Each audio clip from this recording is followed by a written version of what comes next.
C'est ce dimanche en principe que doit débuter en France la campagne de vaccination contre le Covid-19.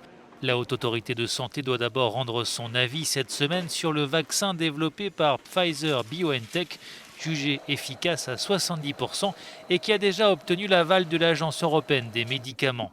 Cette campagne de vaccination s'adressera d'abord en priorité aux personnes âgées dans les EHPAD et les hôpitaux, puis aux personnes à risque, avant de s'étendre d'ici la fin du printemps à l'ensemble de la population.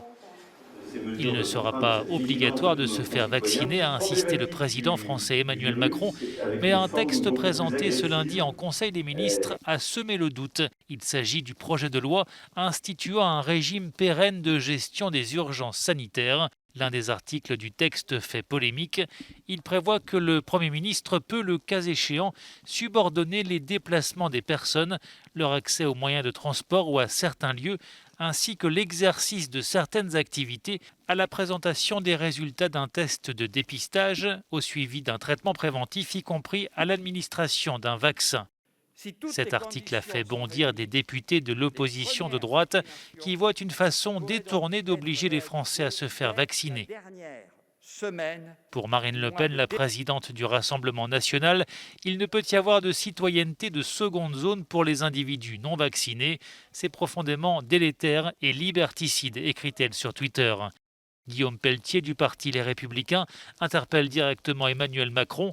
Je croyais naïvement que dans notre patrie, le respect des libertés était la règle et ces restrictions l'exception, écrit-il. Enfin, Nicolas Dupont-Aignan du parti Debout la France dénonce une dictature sanitaire.